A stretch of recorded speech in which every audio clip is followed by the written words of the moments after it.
Before I can start talking about World War II, I need to start in the early 1900s so we know how our antagonists are.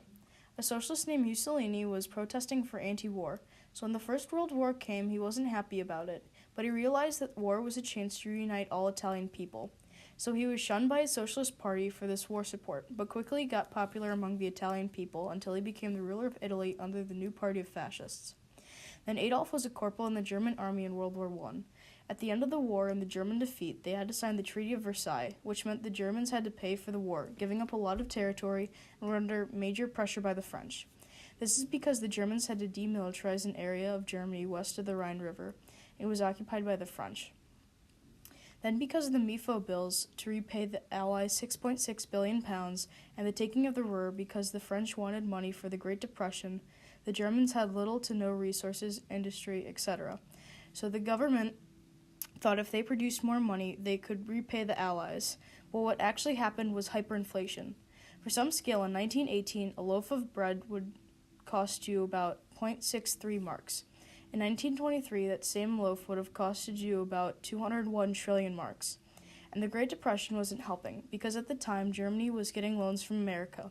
So because of the Depression, they couldn't ask for more, and had to pay those back as well.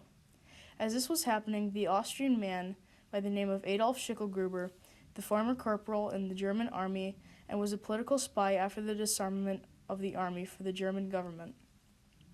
He was ordered to spy on a small socialist movement called the German Workers' Party, and Adolf was a supporter of Mussolini and his fascist party. So in the mission, Adolf renamed himself to Adolf Hitler and started doing some speeches and found out he was a great speaker, and most of the speeches being about Jews, economy, and how bad the communists are, and quickly rose through the ranks of the party. Then when he was at the top, he finally named himself Führer and made it the Fascist Party. Through all of this, he was doing raids and marches with the SA to support his party and quit his government job. Then he finally forced himself from the place of Chancellor, giving him almost all power and taking it from Hindenburg, the president and former German general in World War I. Next, he needed to become president for all of the control. But this is where you had to be elected. So for when the elections came and he didn't get elected, his party just marched out, postponing the elections and doing another march. Until after several clashes with the communists, they had the largest party in Germany. And in 1933, Hindenburg died, leaving Hitler full control of Germany and no reason for Hitler to be elected. Then he broke the Treaty of Versailles in building the army, U-boat fleet, and the Luftwaffe, or the German Air Force. So once Hitler was in charge, he worked on the economy, military, and started on June 1934, the night of the Long Knives. Hitler disbanded the SA because his general in charge of the SA was a gay man, and the SA was just a group of angry drunks. So his personal SS divisions went out killing known Jews, gays, and ones with physical and mental issues, and the communists. Some call this the first day of the Holocaust, and after this, Germany started building Dachau, the first concentration camp.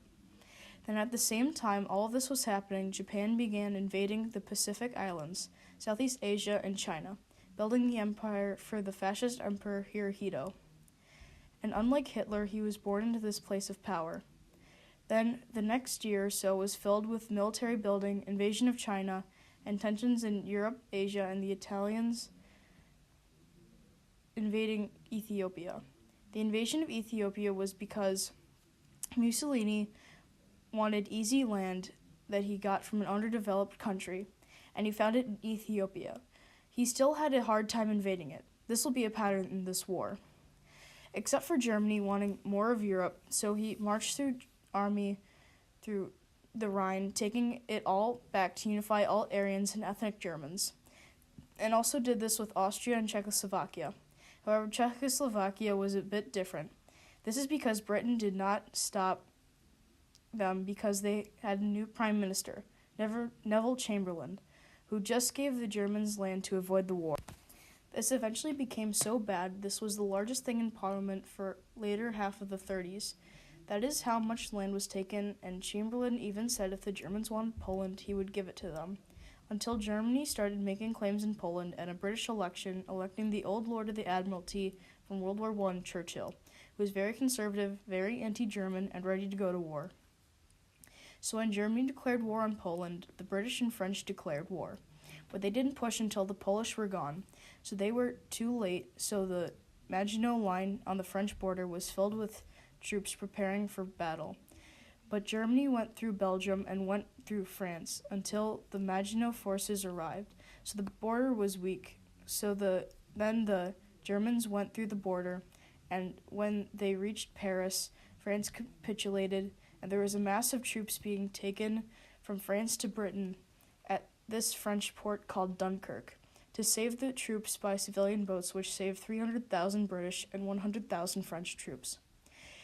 Then it was a German blitzkrieg invading the rest of Europe, the same they used in Poland and France, which is a combined effort between air and motorized forces to move as fast as possible using small tanks and other motorized units. While all this was going on, the Germans were committing one of the worst war crimes ever, the Holocaust. They killed communists, gays, and most of all people of non-German or Aryan descent, killing them by gas chambers, exhaustion, beating, or starvation. This was no longer a small fight. This was a genocide. Anyways, there was also a campaign going on in Africa between the British, Germans, and Italians. That was a power push from Italy to take Allied land, but it backfired when they started to lose and had to bring Germans holding 5 million German troops from Operation Barbarossa. You'll see why this is important later.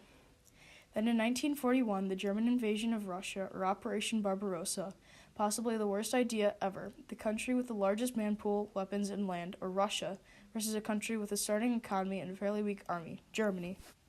Then with the blitzkrieg, it only works for a certain amount of land until fuel starts running out and troop energy starts running down. So they start encircling, which kills a large amount of the army without having to fight. Then the Japanese thought they could take control of the Pacific by destroying the U.S. Pacific Fleet. Until it went horribly wrong, they barely sunk any ships, and there weren't too many people that died. And the U.S. quickly rebuilt the fleet. Also, just to note, the actual fleet was out on patrol, so the U.S. declared war on Japan and Germany declared war on the U.S. Then the U.S. made landings in Africa led by General Patton to retaliate against the Germans, and the U.S. started the island-hopping campaign, taking all the islands from Japan led by General MacArthur and Admiral Nimitz.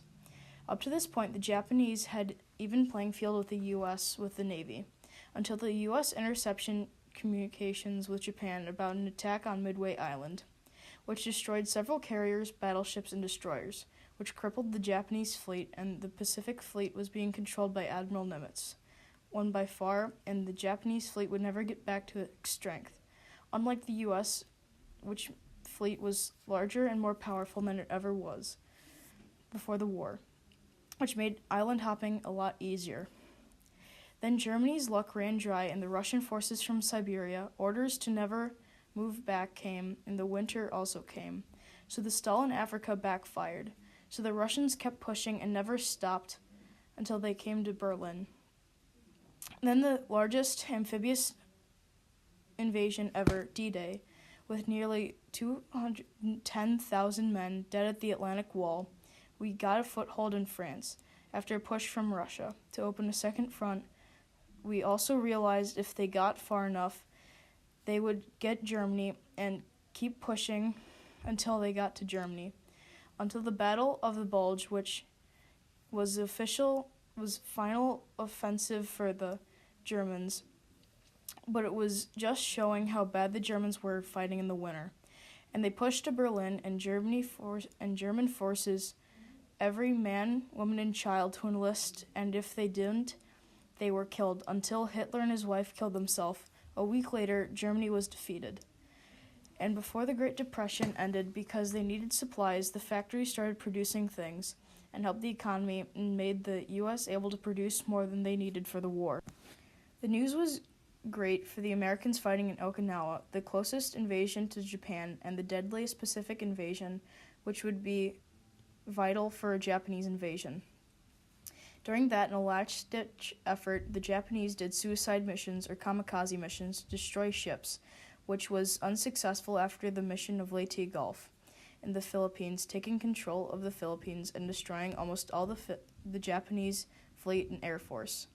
Then the U.S. pushed for Japanese unconditional surrender. When they didn't, the Manhattan Project, which started in 1941, would make nuclear weapons for the U.S. Until they could not deploy them, the Allied powers met together in Malta, Truman for the U.S., Churchill for the U.K., and Stalin for the Soviet Union, for dividing Europe, and Truman brought up the project, and Stalin wasn't surprised. It turned out he had spies working on the project, and knew all along about it, which would help Russia in the Cold War. Then after Japan refused twice, we nuked Hiroshima with Little Boy, and after they refused again, we nuked Nagasaki with Fat Man. And these were the only times a nuke was used, and eventually, after more airstrikes and shellings of Japan, finally in August 1945, Japan surrendered, and the U.S. General MacArthur, the one in charge of the Pacific Theater, became the leader of Japan. Then after, there was a Cold War between the West and the East, being the largest technological, economic, and military buildup ever. This war killed up to 85 million and at least 75 million people, making it the most deadly war in world history, lasting from 1939 to 1945.